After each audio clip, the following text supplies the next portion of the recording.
नमस्कार दोस्तों, स्वागत है आपका इनसाइडर निवेश चैनल पर। दोस्तों, आज तारीख 20 नवंबर 2025 को कुछ इम्पोर्टेंट कंपनियों के कुछ इम्पोर्टेंट अपडेट्स सामने आए हैं।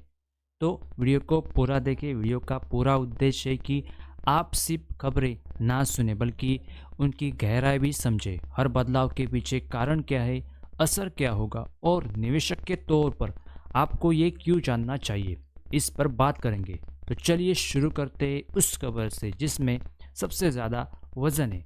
और हाँ, अगर आप चैनल पर नए हैं तो चैनल को सब्सक्राइब, वीडियो को लाइक और अपने दोस्तों के साथ शेयर करें ताकि यह जानकारी ज़्यादा से ज़्यादा लोगों तक पहुंच सके। सबसे पहले बात करते हैं एनबीसीसी की। तो एनबीसीसी को नागपुर मेट्रोपॉलिटन अथॉरिटी से लगभग 2,966 करोड़ का प्रोजेक्ट मिल चुका है। अब बहुत लोग ये सोचकर निकल जाते हैं, ठीक है ऑर्डर मिला है तो बड़ी बात क्या है। असल बात यही है कि इंफ्रास्ट्रक्चर सेक्टर में कंपनी की असली ताकत उसकी ऑर्डर बुक होती है। ऑर्डर बुक जितनी मजबूत होगी, आने वाले सालों में कमाई उतनी ही साफ देखने के चांसेस होते हैं। एनबीसीसी एक सरकारी कंपनी है और ऐसे बड़े प्रोजेक्ट मिलते रहने का मतलब होता है कि कंपनी के पास काम की कोई कमी नहीं है। उनका रेवेन्यू एक स्टेबल बना पड़ा हुआ है और निवेशकों को भरोसा मिलता है कि कंपनी सक्रिय है और गवर्नमेंट के बड़े प्रोजेक्ट्स में लगातार शामिल है।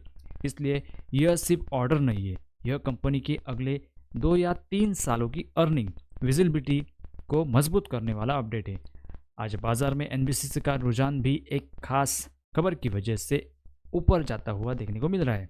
अब बात करते हैं मैक्स हेल्थ केयर की। तो आज मैक्स हेल्थ केयर से दो महत्वपूर्ण अपडेट आए हैं और दोनों का असर सीधा कंपनी की ताकत पर दिखता हुआ नजर आ रहा है। पहला अपडेट कंपनी की सस्टेनेबिलिटी पर है।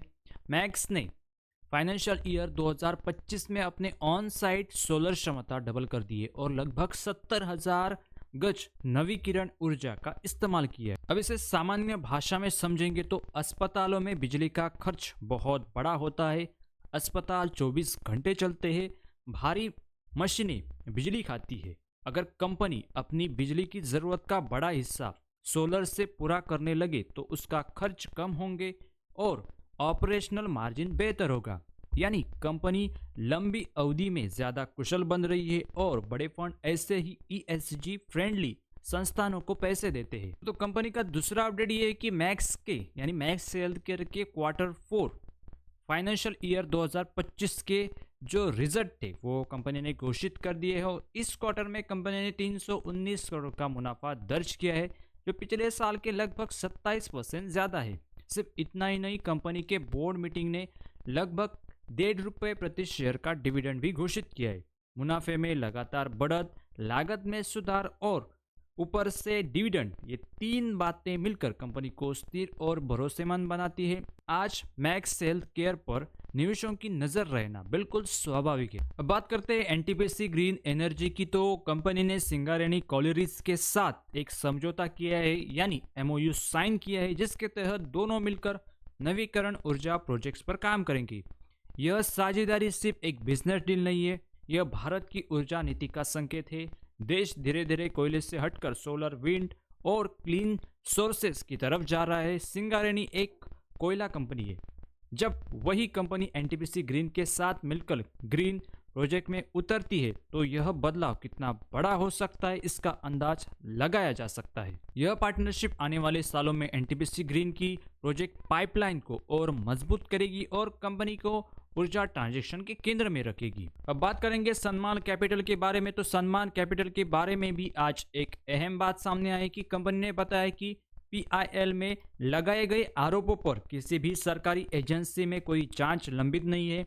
मार्केट में कानूनी अनिश्चितता बहुत तेजी से डर फैलाती है। अगर निवेशकों को लगता है कि कंपनी किसी जांच में फंसी है तो बिना वजह से शेयर में भारी गिरावट देखने को मिलती है।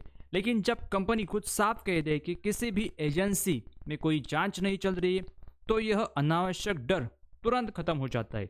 इस तरह की स्पष्टता कंपनी के लिए बहुत सकारात्मक होती है क्योंकि यह विश्वास वापस लाती है। तो दोस्तों, ये थी आज की इंपॉर्टेंट अपडेट्स इंपॉर्टेंट कंपनी के बारे में। सो आई होप आपको ये वीडियो कुछ इन्फॉर्मेटिव वैल्यूएबल लगा। तो चैनल को सब्सक्राइब, वीडियो को लाइक और अपने दोस्तों के साथ शेयर करें ताकि यह जानकारी ज़्यादा से ज़्यादा लोगों तक पहुंच सके।